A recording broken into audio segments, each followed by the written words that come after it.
Russell Peters. Welcome to Culturally Cancelled. This is my podcast, as you may or may not know. Today, with me sitting in the backyard is my friends, some of my DJ homies. I don't know what the fuck we're going to talk about today, but it might be DJ, it might not be. We don't know what's going to end up. We might find out about Cut Chemist's new diet that he's on. Oh shit! I'm down. Cut Chemist is here. DJ Newmark. Hola. Both guys from Jurassic 5. I didn't know they had two DJs. And also, and one of my fellow Viper brothers, DJ AV from East New York, son. Yep. That's it. Thanks for listening, guys. This was a great podcast. Thanks for having me here, Russell. So, hold on. My fucking cigar fell apart in my mouth, and now I got a big chunk of stick facing. You know what I'm saying? Anyway. So new? Yeah. Uncle New. What's good, Russ? Huh? We had your birthday party here a couple of weeks ago. I was just about to say thank you so much for being so generous with your space and your time, man. You're quite hospitable. It was like the first time I got to see all my friends and family all in one area. It was nice. It was an excuse, really, to do that, wasn't it? Like it was nice. I just like having people around. Very kind of you, sir. I appreciate it. I'm trying to find you the right thank you, but you're a difficult guy to shop for. I'll just send me mixtapes. I'm good with that. Oh wow, yeah. I'm real easy. Cut. If you got any mixtapes you want to send forth, I think I have a couple of those Shadow and Cut Chemist mixtapes from back in the day, the ones that you put out. Mm-hmm. I think I got them in England, as a matter of fact. That's why I probably thought you were English. Because I bought them in England, and the name is Cut Chemist, and they call the chemist, right? Yeah, and there's a Newmark chemist. Is there? Oh, a new chemist mixtape? No, a Newmark chemist. Like a drugstore, it's like that's really? the word for UK. Pharmacy and out there. Yeah. So where were we? Aberdeen, Scotland. Ate there. We almost had dinner there. Aberdeen, Scotland, where there's lo and behold a Newmark chemist. Yeah. It was Can you crazy. take a picture? Always. I have one somewhere. Yeah. We probably keep taking Was it. this on the film days? Disposable camera. Oh yeah, I used to be disposable there they junkie. are. Yay. Newmark Because chemists. then they switched to pharmacy. There's our photo, Luke. What? Yeah. See, they switched to pharmacy. Woo. Nice. Oh, it says right there. Quick on the draw. Who's That's on that? Eddie. Eddie's on it. Eddie. Yeah, Eddie with the quick. Chemist Newmark. Damn. Yeah. Quick on the draw. Yep. That's how you do it in the UK, baby. And they spelled McFadden wrong. They spelled it Marsden. I know. Look at that. It's 2 Ds. Yeah. What up, Ness? Lord Finesse just rolled through. Nestor Young. Nestor and I guess and AV will share a microphone if that's all good with you. Doable, Be like no problem. back in the days on a little duet. Yeah. It's like Sonny and Cher, you two. Yeah, we can share. It's cool. Easily one of the most conversation-driven podcasts I've ever done in my life. Well, you got to lead it off, baby. I know, that's what I'm trying to do. Yeah, trying to find a rhythm for us. You know what it is? It's because Cut Chemist is backed up. Let's talk about that, Cut. Wow. Yeah. So, but this cigar is working. I can feel it already. I might need to If you take need a to little dip reprieve. out and, Yeah. drop a 7-inch, So during the pandemic, I decided to do a pizza tour for a year and a half, and so I gained so much weight on it. I decided to do a Sunfare diet, which is one of those things where they deliver you the food. We have a sponsor like that. Oh, yeah? Yeah. And they are called Hello Fresh. HelloFresh. Hello Fresh. And So they have different things like the fat burn diet, whatever. So I can't eat outside of that, and I'm plateauing right now. I've been on it for like 2 weeks, and so I can't shit. So did you drop weight then up? Like maybe 10 pounds. Have you done the lemonade diet too? Oh yeah, but Lemonade diet. your shit goes into starvation mode, which means if you start eating again, then you put weight back on sometimes. Twice as fast. So I always try different ones. Like this is the first time I've done something like this, and yeah, it's doing pretty good. How many meals a day is it? 2 and a snack, What's the snack? like fruit or a salad or some shit. That's not a snack. But it's good shit. It's like what I think it feels like is like really good first class plane food. Okay. Yeah. what That's how I I'm saying? imagined it, airline, though? actually. Yeah. Spirit. Spirit. Oh, yeah. Actually looks decent. Sort of. Yeah. But no, it's good. And you could customize your diet if you don't eat or into Are you shit. doing the Sunfair Paleo one? That's the one. Yeah. It's So more meats? more meats and veggies. No, but there's fruit, so it's not like keto or nothing. Yeah, that's where you're getting your sugar from, is from the fruit. Right. And 3 liters of water a day and yada yada. 3 liters of water. I can't. I cap at like 64 ounces. Yeah, I don't know. I can't. 3 liters, fucking. That's a good size engine on a car. That's a. What is that? A 2.8? It's a 3 liter. Actually, it's Yeah. You dropped weight too, New. Yeah. That's from just eating at home. That's thanks to Carla. Oh yeah, wifey's been Going to cooking. the gym too. I mean, we're starting to again, but I saw your little graceful slip and slide post the other day. man, yeah. When are you gonna come over and slip and slide with me? Both of y'all. I would do that. Nothing personal, but I'd rather do if Carla was there. I'm sure she'll and she abide. let it off. You know. Yeah, I gotta get a professional one. Mine's like The regular one, yeah. like the kids one. No, actually, we bought a professional one and it was missing parts. What was it missing? The slide part? No, the fucking. There's like a little tube. There's like a little tube to do shit. Oh no, for the water. There's like some sort of like action. I didn't see what the fuck they were doing, Russ. I was fucking drinking in the fucking kitchen. They're like, it's broken. We're missing parts. Pull out the whole one. I'm like, okay. Are you sure? Maybe it wasn't missing parts. They just didn't know how to put it together. Nah. No, Carla's nickname is Mary the Mechanic. She can put anything together. Oh, really? Yeah. Yeah, that'll do it. She made these chairs. No, I know she did. She Yeah. told me when she was a child in El Salvador. She was actually chained to one of them, so she couldn't leave it until it was done. Jesus. Yeah, Shiza Minnelli. Gosh, let's do it. Alval, you need your mic to talk, AV. Oh, yeah, I'm sorry. How you doing, sir? So we're here with this fucking ruckus, rip-roaring podcast we're doing right now. And since we have 3, 4, 5 DJs in one space, I think it's only right we talk about DJing. Makes It sense. kind of makes sense, you know? That works. Works for You me. know, interesting fact about Cut Chemist, he started DJing at 11. I think he just went up to everybody in the room. I think most of us did, right? I was 11? No, I was I was 15. older. Yeah. I was way older than that. I think But I quit when I was 13. 13. Wow. Yeah. You showed that. Shit, I was 23. Shit. You were 23? damn. Really? You took that dude. long to start DJing? What about you, Ness? When did you start? I was like 18, 19 with no turntables, you know? Wow. So the only way I could really practice if I go to a friend house, you know? And then, you know, friends, they want to be on the turntable all day. I got to wait till mom's calling for dinner. They go out the room, then I can really, you know, practice. Right. Yeah, I had a friend of mine come over. He was the guy that I used to box with, and he would literally sit there and scratch Get Fresh Crew for fucking hours to the point where I'm like, yo, stop already. Yeah. Get Fresh Crew, Get Fresh Crew, Get Fresh Crew. Trying to juggle it, but it was just like, ever Get Fresh Crew, Get fucking Fresh Chicken Crew. Oh, man. The only record my mom remembers me practicing to was "Tina Got a Big Ol' Butt" from LL Cool J. Oh, mom. Wow. So she'll come in like singing it, you know, like with her Iranian accent. Tina got big old butt, you know, and like she'll like move around, and I'm like, "That's all you remember from then?" She said, "Yeah, that's all I remember. Is you always playing that over and over again." My Yeah. mom knows the lyrics to Rough Riders Anthem for some reason. Whoa, that's pretty cool. Yeah, my mom was like, stop, drop, shut them down, open up shop, roll.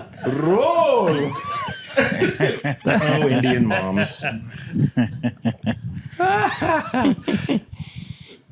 Chemist had his dad build him a fucking studio. Damn. Is that true? Isn't that true? No. It's what the internet told me. Charlie had it built. For, Charlie had it? Charlie's father built Carla it. did it. Yeah, Carla did it. Carla Tuna. While she was in El Salvador. Carly Tuna.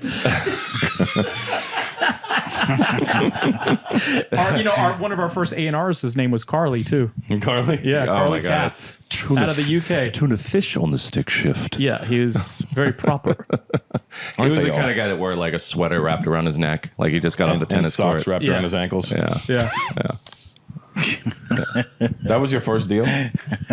Well, yeah. Well, yeah. For the most part. I mean, we had a P&D deal out of this label called TBT. You remember Mike Geronimo? Yeah, of course I That do. same label on Mike Blunt. Geronimo. Yeah, Blunt, we did a Blunt. single deal with Yeah, Blunt. Like TBT that Blunt. brassy looking label. Yeah, exactly. Yeah. Yeah, that was funny. You should say that because We're all flush. Finesse was talking to Buck Wild the other day, and I've been sweating Buck Wild to send me the instrumental of Master IC. And then Bucky was like, "Yo, I think I have to get it off Discogs." I'm like, "Well, then I can get it that way." Right. Unless either of you have an instrumental of Master IC, you could send it to me. That'd be great. I'd have to look. I don't think I do. I doubt it. Chemist. I might. Yeah, chances are good. Yeah, I'll check it out. I'll check out the archive. thanks, pal. Yeah, I'll You consult have the it, scrolls. Val? I just might have it on my laptop. I'll check for you. Well, look at you. Yes, indeed. This is. Let me tell you something, guys. For one, if I was a listener, I would have tuned out already. That makes two of us, Russ. Well, it depends on what you want to hear. You know? Just talk. Yeah, we're just talking. I think they're trying to lead us. You know, Spin Bed's mixtape is up Oh there on the man, TV. actually, I have a good story about that one. About that mixtape? Yeah, so Z Trip and I were driving from Phoenix to Tucson to go to this store PDQ to do some digging. And so when was that? When did that tape come out? Like 95, right? Okay, so this is 95, and he sprung it on me. He's like, "You want to hear some shit?" He had a pickup truck, and like most people in Arizona back then. So and then So I know that's how Eddie got in the country. Wow. Oh, shit. so he pops it in, and yeah, it was a mind blower for sure. Oh yeah, first time I heard that shit, it fucked my brain up. I was like, I think it was like 98 or 99 when I found it. I was a little late to the party. You on bought it. it from Fat Beats or? No, I bought it from Play the Record in Toronto. Oh wow. And because I used to just go there and had a mixtape wall, and I saw that and I go, what is that? Like for me, it was just like it was out of the ordinary because everything else was like, you know, fucking all those corny '90s titles, like No More, just whatever the fucking cornballs was. Rough and Raw, Volume 10. Yeah, it's that kind of shit. Classic cuts, and cuts would be with a K. Yeah. Rugged street shit, and I'm like, I'm good without it. And you knew the more it said, the more it didn't produce. Yeah. It didn't deliver. It didn't deliver. Yeah. So I saw this and I go, what the fuck is this? And I bought it. I pulled it out and I look at the track listing and I go, huh? Yeah. You're right. And I was like, this doesn't make any sense. I go, I'm gonna buy this. I put it in the car and I was just like, what?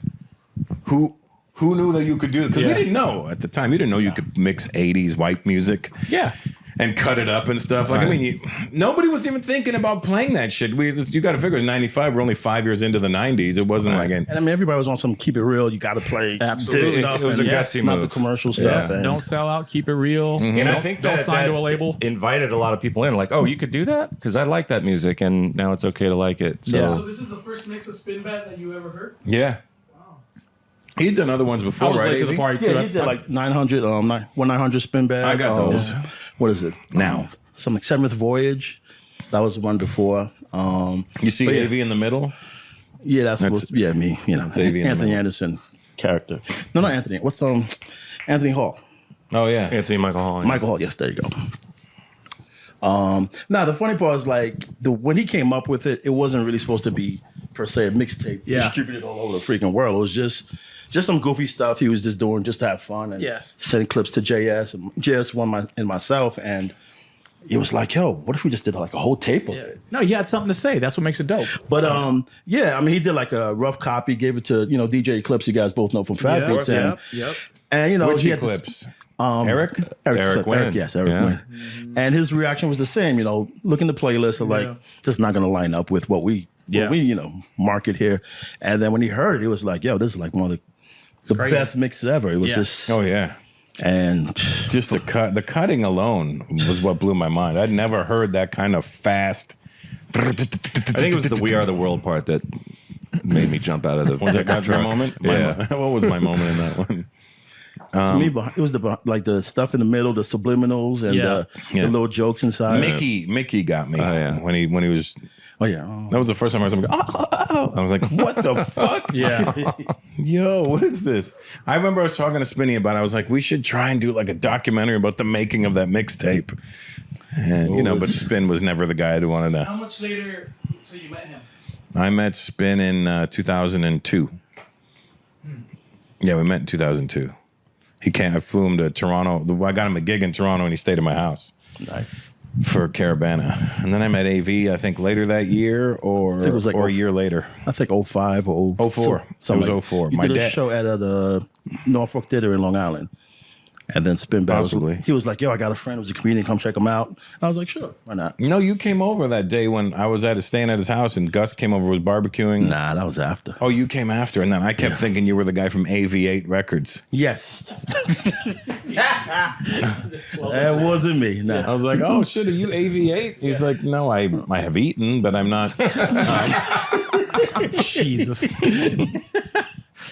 What are your favorite mixtapes of all time? I don't know. I mean, definitely that.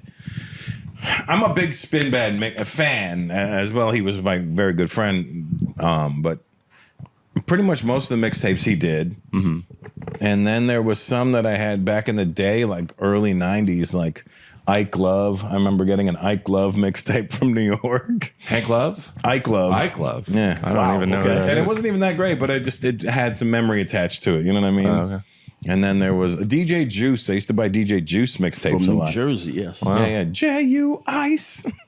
He used to do these nice dope blends on them. And I was like, ooh, I like that. I like that. And what else do I got in my? I don't know. I got a lot of stuff. I guess over time I amassed so many mixtapes that they all, I became a Neil Armstrong fan at one point because I liked the way he was doing his mixtapes. I started branching off into the guys that were doing other things other than just playing the regular shit. Yeah. And that's because, otherwise the mixtape game got kind of boring. Okay, I get it. You're going to do a golden era mixtape. You're going to hear the same fucking 30 songs on every mixtape, cut at the same points in every mixtape. Cash Money mixtape, the old school Need to Learn More mixtape was dope. Neil, what about you? Mixtapes? I was a fan of all the Dre shit. Like, well, really, when it went to the New York Scratch Masters thing, where I guess that's him. I'm hearing Well, that's it's him. it's all of them. It's Lonzo. Yeah. Okay. Yeah. Oh, so Dre was a good DJ? Yeah. Oh, Fuck yeah. Oh, he approached it like a producer. No shock there, right? But Yeah. So we never got any of those on the East Coast. Well, they were all on live on the radio. So KDAY used to do this thing called Traffic Jam. Yeah. And the Wrecking Crew was the DJs doing it. The World Class The World Class Wrecking Crew. I liked it when they had special guests on K-Day too. Like, I wasn't really a mixtape guy, but I liked when they had the Joe Cooley and You know like who was they- a young unsung hero is Battery Brain. He did incredible mixes. Battery Brand? Battery Brain. that Oh, makes Battery sense. Brain. Who's Yeah, that? he's a LA cat. Still around? On the yellow. I don't know. I haven't heard his name in a long time on Techno Hop. Techno Hop. Yeah. Yes, that was it. Yeah, those are good. There you go. Damn, I haven't heard that name in a minute. Damn, Battery wow. Brain. Yeah, there you go. Yeah. Oh, literally had records out, or is that? He did, yeah. He put Yeah. out a couple 12s. Were they like those mega mix things? They were. Yeah. Like those Big Apple Noise records and stuff? Not as, it's more produced. Like he would Yeah. produce a beat and then cut Right. in all this stuff over it. Whereas I remember like Dynamix and all that shit used to do that. Yeah, man. I had a Give the few of those. DJ a break. It was more like that. Yeah, it's closer to that. Yeah, for Oh, sure. yeah. Danny Crivet had it. Yeah, man. The Yeah, green label. those were dope. I used to mix Moments in Love over a break on Just Give the DJ a Break. It What sounded about you, kinda Luke? dope. What are your favorite mixes? You have so many. Cubert Pumpkin Squeeze. Oh, yeah, for that's sure. a crazy Top. one, yeah. Oh yes, Preschool Breaks. Yeah, that one. That one. Turntable Scientifics, Mr. Dibbs. I forgot about that one. Kid Koala, Scratch I Scratch. Those Montreal, represent. Yeah, Represent then Canada. Babu Comprehension was a game changer for me. Oh, Riz. Live from Brooklyn. Riz was the first person I ever heard beat juggle. Yeah, Riz is dope. Riz is one of those guys people forget to mention Yeah. because he's so chill. I think he's the cat on the top of my list of like needs way more props. He's incredible. But also Mixmaster Mike, Explosive Box Cassette. Like his shit was psychedelic as I fuck. listened to that at your house. Yeah, that's right. Some of it got too out there for me. I was like, all right, you're losing me now. Yeah, it's you got to kind of listen to like what was it? I think that was the only one. Well, it just got weird and crazy. His shit was wild. Yeah, I got too many things happening, and I was like, I You know? want to be able to play this if there's a girl in the car. Yeah. What kind of party would that be? Yeah, I'm like, damn, Incredibly innovative. Yeah, How'd you start DJing? yeah. How'd you get into this whole thing? I was b-boying kind of slowed down. Like nobody was. So you were b-boying heavy it. into b-boying? Yeah, and then I was like, well, I still want to hear this music, and it was Toronto. The only way we were going to hear it was What was once your b-boy name? just Russell, or I would tag Roxy on things. Roxy? Yeah. Okay. But I would do this tag with, I would say the R would lead to the one leg and then the Y would lead to the other leg. And I would do like the shell toes. It was like pants and shell toes with fat laces. And the Roxy would go across the top. What year's this? 83, 84, 85, yeah. Yeah. So I wanted to still play the music, but you could only get it on one day on the radio in Toronto. From 1 till 4 on Saturday afternoons. That's rough. Wow. And it was One a day. college radio station in Toronto, and I lived in the suburbs, so I would have to disconnect the cable from the TV and tape it to the antenna of the radio. And when it was in Toronto, it was on 88.1, and when it got to my house, it was 93.7. Damn. But we figured it out, and we recorded it every week. That's how I discovered so much like happenings in the city and stuff, and that's how I discovered Cash Money, Huh. because they would play cassettes of Cash Money on it. Yeah. And then I got to go to like a lot of cool concerts in the early mid 80s. I saw Cutmaster DC battle DJ Cheese. Wow. Shit. So two of my favorites. And DJ Cheese won because Cutmaster DC was doing all those body tricks. Right. And, at one point he pulled out a basketball to cut with, and it slipped out of his hand and fell on the turntable. And then he was like, And I remember Cheese was doing this lottie dottie thing. It was like lottie dee dottie lottie dee dottie lottie dottie, and then we're like, oh shit! We didn't really do anything if you really think about it, but at the time you're like, that's so dope. Cheese was nice. He's definitely. He was a Jersey guy, Cheese, right? He never. No one ever had a sharper awe scratch. His shit was so crispy. Got the shit minty fresh. Oh my god. Was he doing? Oh, was that on King Cut? He was doing that. Yeah. King cut. You want to, You want a slice? you want to. They were on Profile, right? Yeah. Beauty and the Beat first. Which one? So wait, Beauty and the Beat. so wait, They so, were. Yeah. I remember them on Profile. so were you always like joking around at the crib when you were a DJ? Were you always? Was this Yeah. always in you? Is like you were making your mom laugh? How did this No, all my come parents about? never laughed at my shit. Well, I didn't have those kind of parents. My parents weren't like involved. They weren't like, "What are you doing, son? That's so great." I never had those fucking complimentary parents. What are you doing? What about your brother? It was never, "What are you doing?" It's, "What are you doing?" Yeah. Turn that off. Study if you knew your schoolwork the way you knew this raps. You didn't make your brother laugh? No, my brother's 6 years older than me. So you got to figure when I'm 15, he's 21. So he's serious. He's not yeah. trying to hang out He with was- me. Yeah, he wasn't trying to do that shit. He's out there getting pussy, and I'm out there chasing fucking records. Yeah. I remember the first time I think I mentioned this on one of the other podcasts, but the first time I met Andre Harrell was at Russell Simmons' house, and Russell goes, "You know Andre?" I go, "No, I want to meet him." He goes, "Yo, Andre, it's my man Russell." I go, "Hey, nice to meet you, man." I go, "Hey, man, can I get $6.99 from you?" He goes, "Huh?" I go, "Yeah, because I bought that Dr. Jekyll and Mr. Hyde album back in the 80s, and I hated it. Can I?" Got your fucking money back years later. What was his reply on that one? Just gave me a fucking weird look. It was a bad album. Did you buy that album? I did. Yeah. But Yellow- I think it's credited for the first slow jam rap. It was before I Need Love. Well, I mean, But that doesn't make it good. that doesn't make it good. I mean, right. Makes it maybe year was important. 85, 84, 85. So what 85. about 85, yeah. Yellow Panties was so then 85. when yellow did- panties. when And did- all she had on was a pair of yellow panties. I saw her, but I could not believe this lady. I was like, oh, fuck. I'm mad that it's in my head. What about I'm mad that it's burnt into You like that album a little more. when did than the you're UTFO letting album on. come out? The first one? Yeah. 84. 83, 84. So then Fairy Tale Lover beats it then, right? Because that's not a rap No, though. That but was a I thought that ballad. was on Skeezer Pleaser. No. That's on on the one. first album? Yeah, Fairy Tale Lover was Yeah. on the first album. All right. Yeah. Fair enough. But does he? I Fair can't enough. remember if he rhymes in Fairy Tale Lover. Fair enough. Fair enough. Oh, does he not rhyme on it? I don't Or remember. Are they just singing? I think they're just singing. So I guess that's no, that don't that's count. out of the. Yeah, hip hop went through all those little phases, Yeah. like in the 80s, where it had the slow. Every record had to have some sort of slow jam. Yeah. Because Down by Law had Left Me Lonely. Right. There was always the DJ cut. There was a song, the Tender song. Steady B had Cheatin' Girl. Oh wow. Well, I mean, those aren't slow songs. Jesus. But they were like what would be for like a The hip hop. subject matter was, Yeah, for a hip hop dummy like it was me, emotional. who didn't want to hear anything other than rapping. I was like, yeah, that's real slow shit right there. That's fucking fake hardcore bullshit on my ass. What would be the one on Funky Technician? What would be the girl song?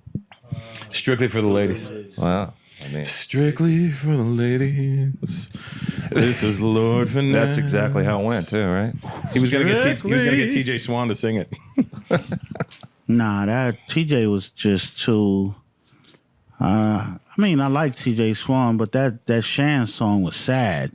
Girl, why'd you have to leave me this way? To this day. Yeah, I want to hear Finesse sing more. I'm What about trying Cheat to- Girl? Cheat Girl. Oh, cheat man. Girl. You guys are bringing me back with some of these. Oh, yeah. I didn't really pay much attention to the ballads.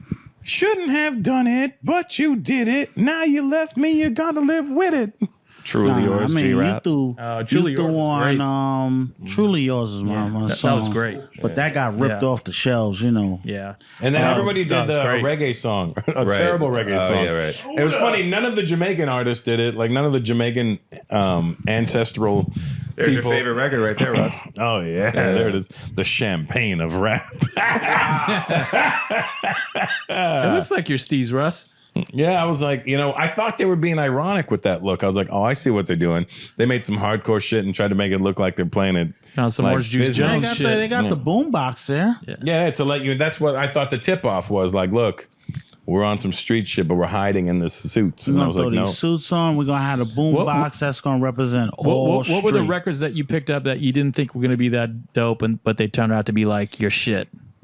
Or you thought? Are you like, talking this like is- whack covers dope albums?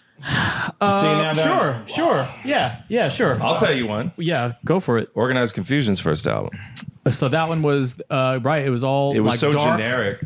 and it was just their like silhouettes almost. And right? plus, Not- all I heard was That was Last the one Piece with of Fudge Chicken. Pudge? Yeah, and then I hear the album. So you I'm didn't like, think that was going to be the business? I huh? I wasn't ready for it because I didn't hear any hype on it. Yeah. I like the Walk Into the Sun remix on Oh, there. yeah. Off that Oh album. yeah. Oh, that was a phenomenal Oh, that album. album. Yes, I do remember that Yeah, album. that was a phenomenal album, though. Yeah, I mean, I was like, there's nothing really going on in the cover. There's nothing telling me how dope it. But that's part of what made it have such an impact. Was I was so surprised. I think I bought more albums or records based on the cover. Yeah. And got either surprised or Yeah. highly disappointed. That was our social media. That was the only way we had to Yeah. figure it, kind of navigate. Yeah, buying it was a like. Yeah, buying it was like. Yeah. I remember buying that and Black Sheep's first album on the same day, and I listened Yeah. to Black Sheep because I Sounds was about hyped right. on it. Flavor Yeah. of the Month was my shit. And then there was the different version on it. Right. When you bought the album, you're like, wait a minute. Well, oh no, you mean Choice is Yours? Choice is yours. I was Yeah, like, wait right. a minute, this isn't the record I heard. Well, no, 'cause that remix hadn't come out yet. Yeah. So, but then I heard Organized after it, and I retired the Black Sheep album right away and just stuck with the Organized. I think I used mine to was. play Fudge Pudge, and then I would mix in Soul Clap right into it, Right on. right at that one part. I took a chance on Black by Demand. All rappers give up. Okay. Because I mean, it's a, Were you it's a disappointed? decent. No. I loved it. That Yeah, was it like was a great record. I saw the cover and I was like, I'll take a chance on it. It was the Champ kind of thing, and I was like, it could be dope. It could be just I don't know what. With a cartoon, you don't know. Because at the time, everyone was taking photos, and so I was like, maybe. Yeah, that is a very nondescript. I remember that photo. record, but I never bought it it. looked heavy, right? So I had to go like, okay, I'll see what it is. But it's dope. That was an underrated record, Yeah, man. that's Trio Connection, man. See, I thought Beautiful. when I saw that record in the store, I thought it was just like on the same tip as. I thought they were like trying to go with like the X Clan, the Paris, Oh, right. that whole like that pro black movement that was going I on. thought that would have been a K-Tel ripoff or something. Totally, you know? Yeah, right. so when I saw it, I was just like, I never heard anything off this, so I'm not getting it. yeah. I That remember could be I a bought- new wave record. Yeah, basically. I forgot that that's like bars that Fizz is going through. That's a trip. Yeah. I didn't even see that. If you there was a rock group named a metal group named Accept. I think they had an album that looked similar to that, and that's probably why I didn't buy it. I think I had an album called Balls to the Wall. What was the group or what was the artist that you're like, why didn't they put out more dope shit? Or like you felt like they had more Antoinette. juice. Like they have more juice in the container. Like Antoinette started putting out black Antoinette. shit though.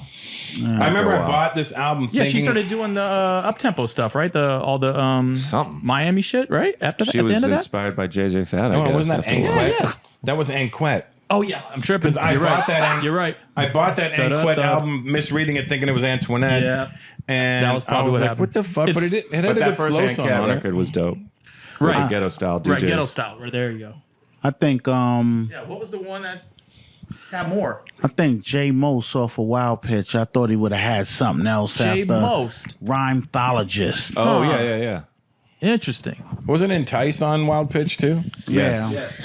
I was kind of hoping more out of Chill Rob G. Oh, well, I mean, He's one of my favorite MCs That's still though. one of my favorite I wanted him LPs to of keep all going time. more than anything else. yeah, let's put up that I think Ride the Rhythm. I think Zap R. Kelly them. That's an album right there though. I mean, the look, the cover. He had a good equally voice. He had a dope. great voice. Great He had flow. dope rhymes. I opened for him in 1990. Did you not? You know not. Get out of Seriously, here. He did shows? Yeah, so it was in Toronto. It was him and Queen Latifah and a bunch of... So Queen Latifah's headline, then him, and then a bunch of local Toronto artists. And I was friends with this white kid named... His real name was John, but he had converted to Islam and he became Malik Shahid or Elijah Abdul Alim. He first became Elijah Abdul Alim, and I think then he changed his name to Malik Shahid. I love Canada. I'm done with that. Wait, one, so man. check this. He was a dope DJ, but he needed a DJ he was opening for that concert. And he was wearing like a full fucking dish dash and a kufi on his head. And he's a French Canadian guy. And so I was DJing from that night, and I just remember all I was cutting was the from Welcome to the Terror Dome. So it was like the top. Was there a record that you thought like hurt hip hop or like made it kind of fizzle out or dilute it? well, there was the obvious ones. Like was there like a tipping point? You're like, man, this is like changing now because of this record. well, for you ever me, have that? for me, it was when I know you. I'll tell you know mine? mine was Every when, time I think about it, the shit makes me laugh. when like I a don't limit hype shit right now. started. I was like, okay, something's happening. I don't like it. I think I know. If you change it, I'll be surprised. I don't know if you know. What do you got, Cut? You changed it then. I think. No, I think for I me- know. For me, it's Does it start with an M? we want some pussy. Is the Oh one. really? No, Really? no. Yeah. I No, thought it was. I love that You record. told me once it was Montel Jordan. This is how No, we do no, it. and then it was I Montel started Jordan. laughing And then it because was I couldn't Montel Jordan. But Montel Jordan was never hip hop. But the thing about it, I'll be in my car randomly thinking No, you no, going, no, it- that's it- the shit that fucked up hip hop. No, And it- I just start dying. You're right. I mean, it was the second peg. It was the second peg. Is that in the your cup. second wind of the Yeah, that whole was the thing? second. Yeah, Oh, it just shit. for me, we want some pussy. It was just not about. It was about something else, you know. Yeah, they wanted pussy. Yeah. Right. They didn't want to be like the best MCs or whatever, the best DJs, which they were on their first record. You know, that first Two Live Crew record. Do you know was why amazing. I love that record? Because the hole for the record was the guy holding his. Remember that? Remember right on the center of the 12-inch. Ayo. I actually really liked this record because I was like, man, Really? this is going in a different direction in some kind Oh, of man. unique way. Because the beat made me go. Boom, and it bumped properly. Like that was good EQing back then. Yeah, you know, I I just remember wasn't into going. When can I play this record? yeah.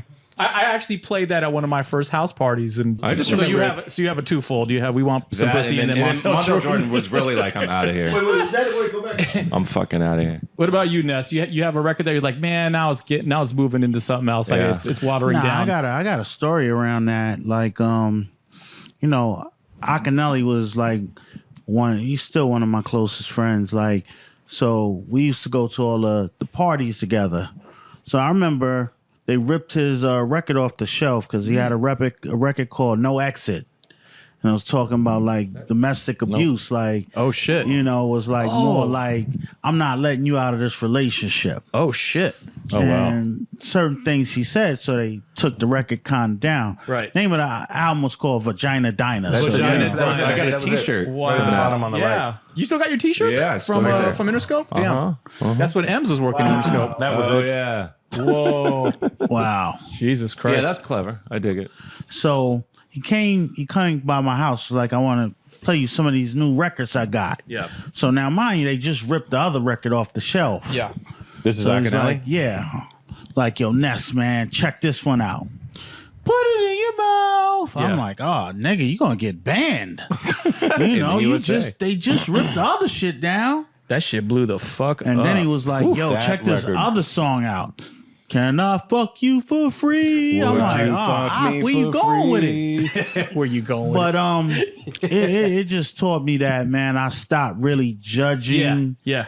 If you got a vision for it, Yeah. go for it. Cause next thing I know, I heard that shit on the radio all day, all stations. And Oh man, when you play that at a party, because you'd have to start it right Yeah. from the beginning. Yeah. Want my baby, love me. And everybody would anticipate it. The place would go fucking nuts. put it out. Yeah, I was like, oh shit. And girls would be singing it. Yeah. And I was looking at them while Oh, they're they singing would it. lose Like, it. They would lose it. I remember I went to How Can I Be Down in Miami. Oh wow. Oh wow. I remember that. And that shit, that's when it hit. And that shit went off. And it was nothing bigger than that at that time. Well, except for what Notorious B.I.G. joint? I forget which one. No, Master P was after. hitting around 96, Yeah, that was 97 he after that. started. Yeah. I remember getting those snippet cassettes from How Can I Be Down. Yeah. They had that one Toe Jams, Summer Toe Jams, and it was like a girl's foot in slippers. It was a snippet of it was a cassette snippet. No, the cassette. best was I'm done. Bad Boys promotion around that time. They had they would hit the Big Mac. The McMac cassette. but they had the cassette. Eddie put cassette. they had that do not disturb sign on all of the hotels because everybody was in a hotel, and it had the do not disturb, and it says shh, Bad Boy got it on lock. Oh shit! You should have took one, man. That was it. There it is, right Should there. have took one. Maybe girl's foot. I thought it was a girl foot, but I can't remember. Summer clearly. told you. What's this? You don't this remember that was is a snippet cassette that came out in '93. Man, I don't remember that. this one, man. I want to collect snippet Nah, cassettes. I think Puff had his marketing should. schemes was on lock at that time. I don't think Marketing. nobody was Forget topping Puff with the marketing. I just think it all went down, started going downhill. Once he became an artist, he wanted to use all the marketing from him and for him, and it wasn't the same after that. Yeah, there was some good ones out there. We had a lot of creativity in that time. Hell yeah. Shit, you had to.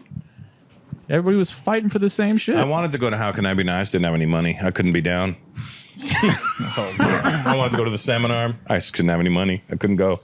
My friends would go, and they would record it. I have when 8 Ball won that year. Oh, It must have been like 94? Was it 94? It might have been 92, 93. Oh, yeah, maybe you're right. MJG, 8 Ball. No, No, DJ DJ 8 8 Ball. Okay, He's the first, one to do the Mary Had a Little Lamb, right? Yeah. That's right. That was the year. Yeah. And then I just remember my buddy had it on video cassette, and all you hear beside him is "Motherfucker went off." I just posted something about Aladdin. He was my favorite. He was dope. I saw you I post that. loved Aladdin. That was like my hero. He's out here. Aladdin's on Yeah. a Rampage is like one of the top So DJ good. songs ever. So good. He's entertaining to watch too. Yeah. He's got it all. He follows me on Instagram. I've never met him though. Yeah, he's fucking incredible. Yeah. There's Aladdin. I remember the white T-shirt and the hat to the Oh, yeah. side. Because he used to do that really shoulder thing when he was cut. Definitely. He was that's all the him. shoulders. That's that I used to study this guy. 89 new music seminar. Aladdin. Yep. Couldn't phase Aladdin. And I remember I didn't realize how dope DJ Scratch was. Mm-hmm. I didn't realize he was doing those cuts on the record. Mm-hmm. Even though I was biting the cuts as I was listening to them. Would you Wait, still so think who'd it was you think Caleb was doing Boss the- or something? No, I just didn't understand at the time like that a DJ could be that fucking dope. Oh, right. Playing for a group, you know what I mean? I remember just thinking like, damn, this dude on the East Coast is doing some like Aladdin, Joe Cooley shit. Yeah. You know? Oh, he was always a guru. But with his own, flair. No, I Scratch think was that's killing it. what watching Gangstar from me took that like serious. He wanted to do he did all the cuts from Yeah. the records on the show accurately. I you mean, I know? think that was one of the shifts in hip hop when they stopped doing the scratch like solos. no, not even that. Just the scratch choruses, because that's what Gangstar was always right. doing. That. Yeah. The scratch chorus, like you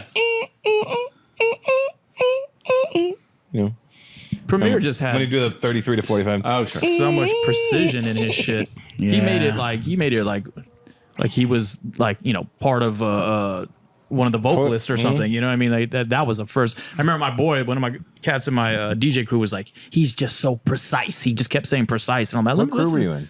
I was in a crew called Bum Rush Productions, and we would do mobile house parties. I didn't know him at that point. Yeah, it was before we met.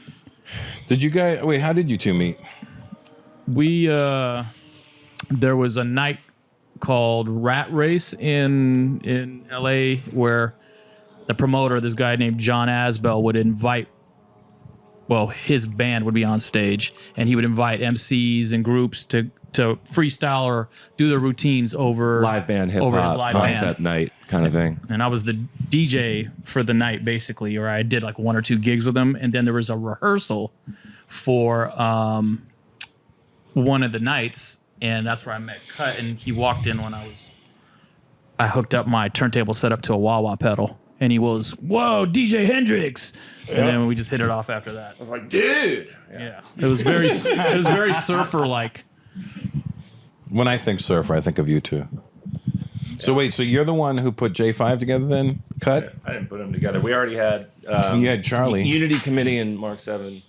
I mean, Unity Committee was me, Charlie, and Mark 7. And then when I saw Rebels of Rhythm at the Good Life, they sounded to me like treacherous, and I dug it because I was into old school hip hop. So I made a beat for them, and I said, "Can you feature my guys on it?" Boom. We had no Newmark at that point, so then we started to put together like an EP. Newmark did a B-side bonus beat song, and then we pressed it up, and I sold it out of my Honda, and then Soup. There was so many different parts to it. Soup was working promotions in Interscope at the time, and he got us the deal at Blunt. Yeah. And I was working at Blunt Records. Yeah. And then New was working at Correct Records. I almost didn't make this group. So were you both on stage together cutting? Yeah.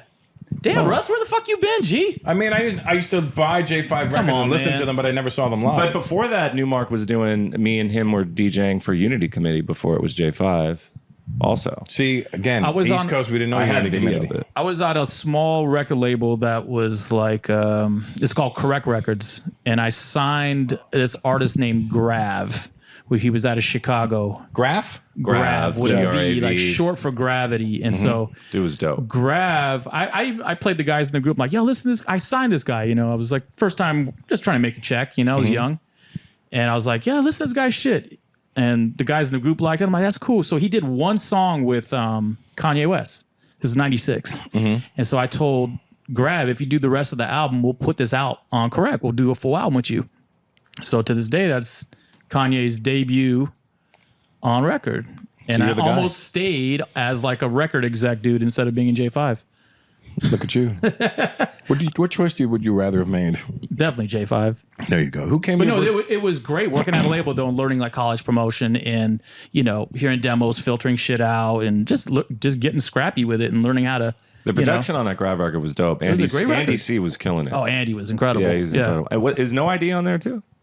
No ideas. Oh shit. He Now was, but he didn't have any ID. Oh, I don't think so. I'm almost certain he wasn't. all right. Yeah, I I'm felt like sure it he was wasn't. kind of like a Chicago super group of producers on there, but anyway. Wait. So that's 96. Which guy came to the party? Which J5 guy was here at your party? Soup came to the party. Soup. Yeah. See, I don't know.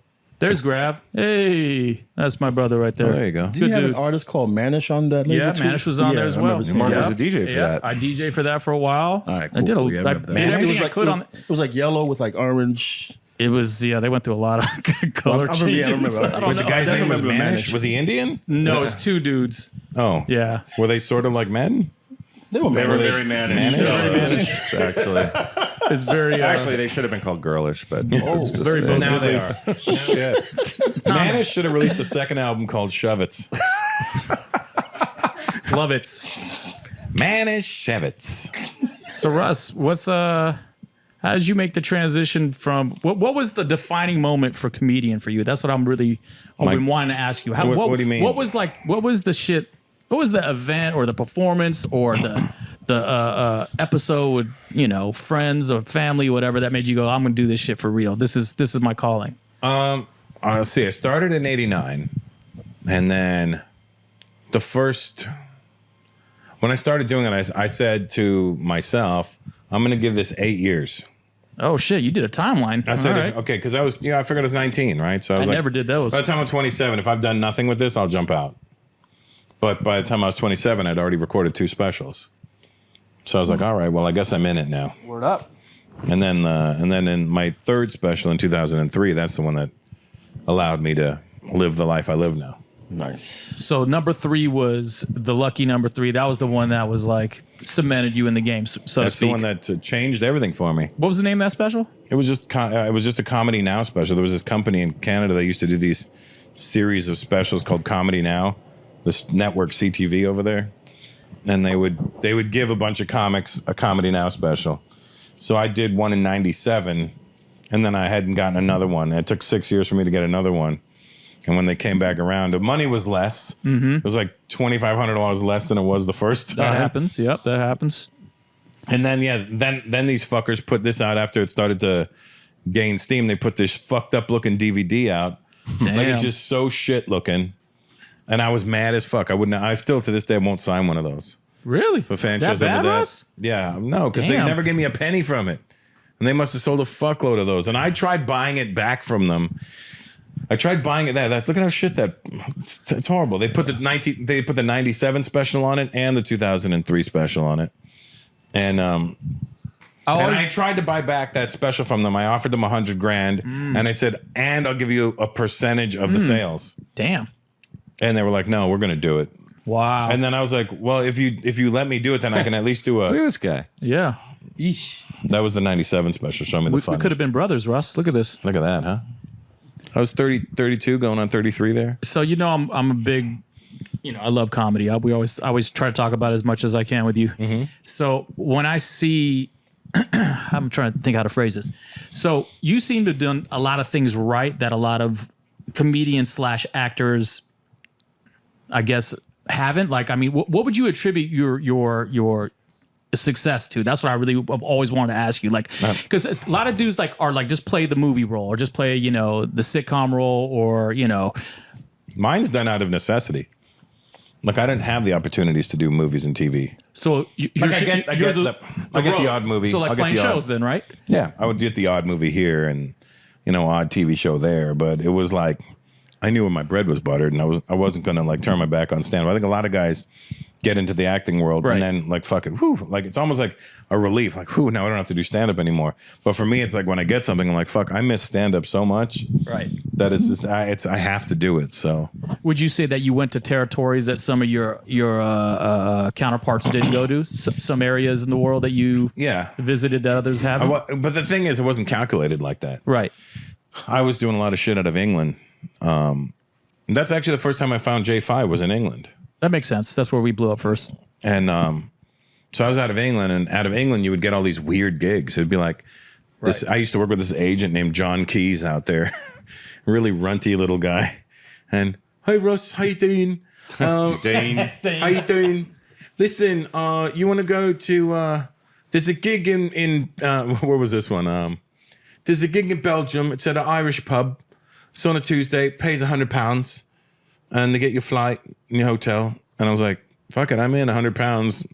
I didn't really care. I just looked at it as a free trip to Belgium, and the money was shit, But it'd be like you could do Belgium on Tuesday, and you can do Denmark on Wednesday, and then fly back to London on Thursday. You can do the Comedy Store at night, and then I'm like, all right, fuck it. It was just literally work was work. I didn't care.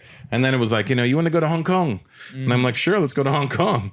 And I remember I went to Hong Kong, and the gig was in an Indian restaurant called the Viceroy. And the Indian people that ran the restaurant were so excited to see an Indian guy come in doing comedy, and I killed that night. They were like, "Oh, Russell, we want to show you around Hong Kong, man. Show you." And they took me out, and they took me to this whorehouse, right? And it was like all these chicks in there, and they go, "Pick one," and I go, "Her, I guess." As I was never into hookers. It was not my thing. I go, "Her, I guess," and they go, "Okay, go," and I go, "Go where?" Take her with you. And I go, take her with and do what?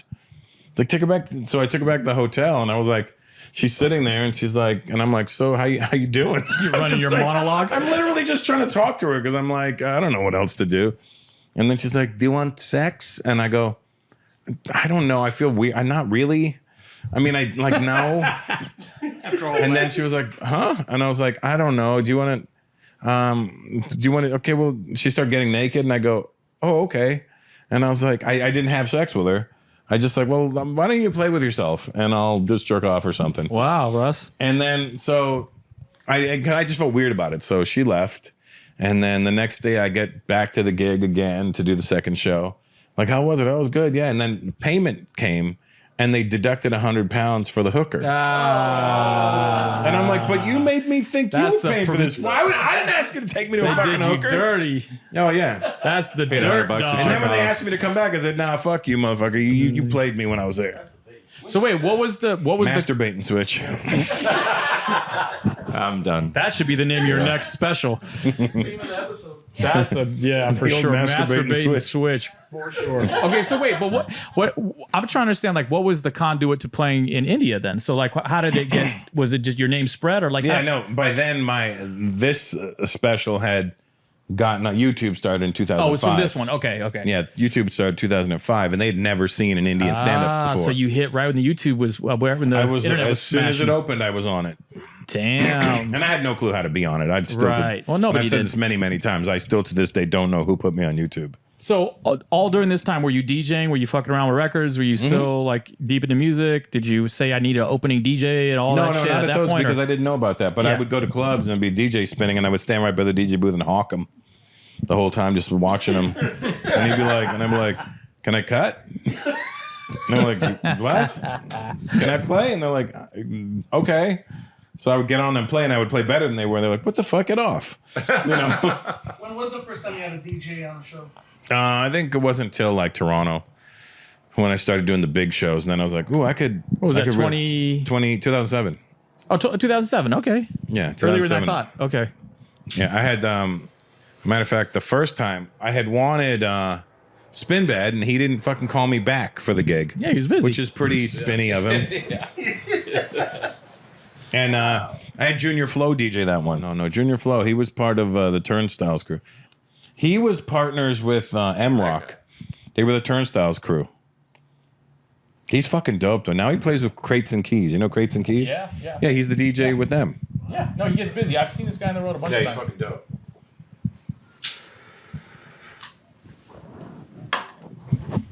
Yeah, so he DJ'd for me on those first shows.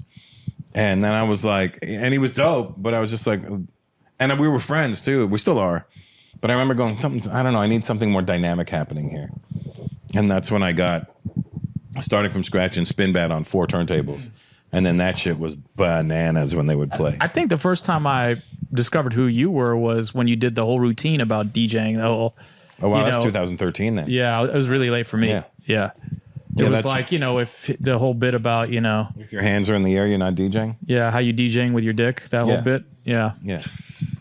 Yeah, that became kind of like the And then that was used on a lot of mixtapes too. Yeah, I was very happy about that. Yeah. I mean, a lot of DJs sent me like clips of them cutting that, and I was Yeah. like, "Oh, that's so fucking dope." For me, that was really dope. You know, what's funny is we did a viewer episode last week, like viewer emails and calls and stuff, and Allie and I did it, my lady, and you know who fucking sent in a question was DJ Noise. Oh, he's a really good dude. Really Yeah, nice guy. from Denmark, right? Yeah, Yeah. he's always on my Instagram. He's a good dude.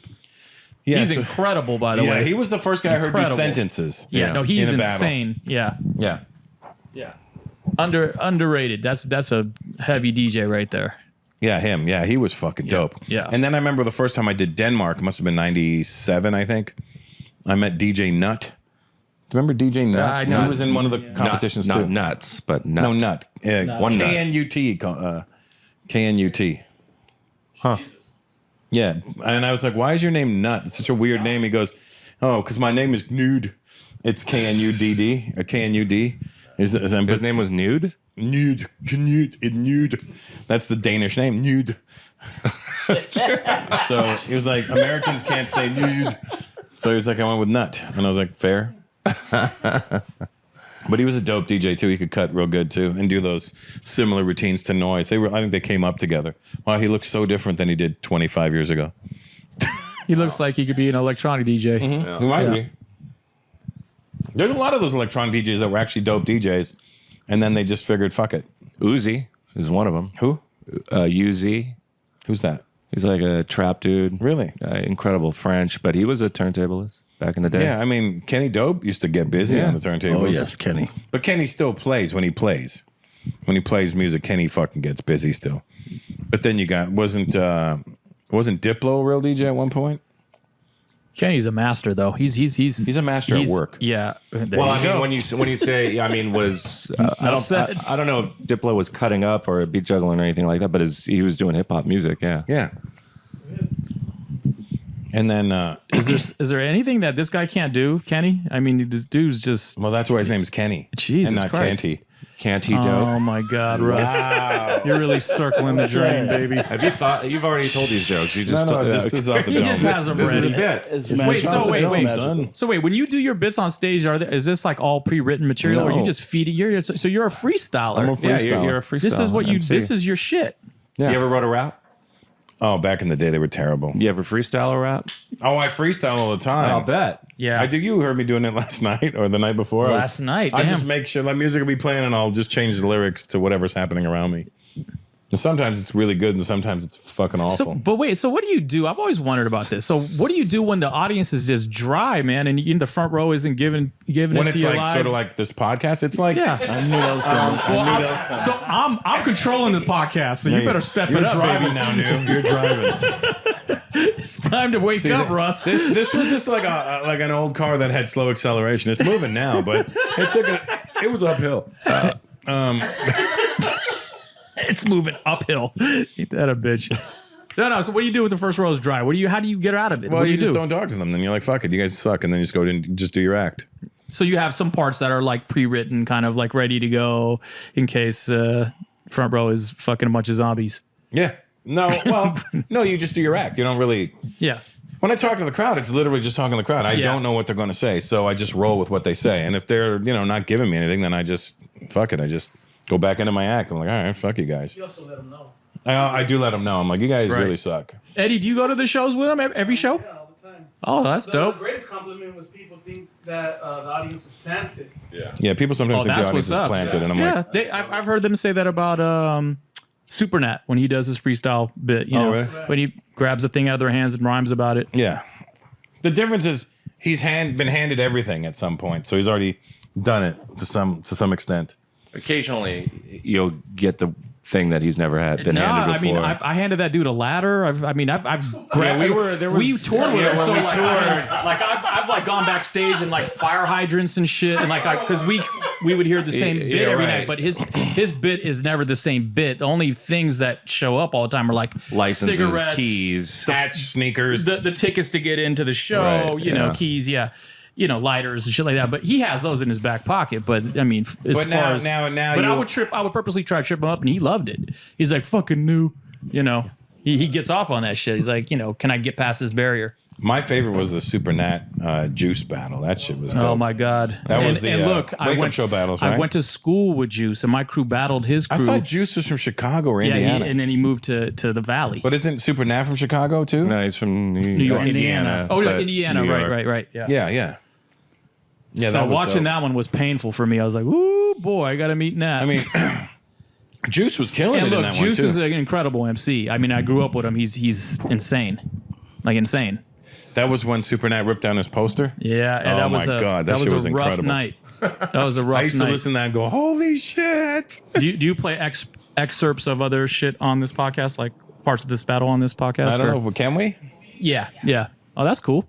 I'm glad I'm producing the show now too, Russ. You know what? I'm happy you're on this. Jesus Do Christ. you bro. need us to get you guys drinks or anything? Yeah. Yeah. What do you guys got? Yeah. What do I have?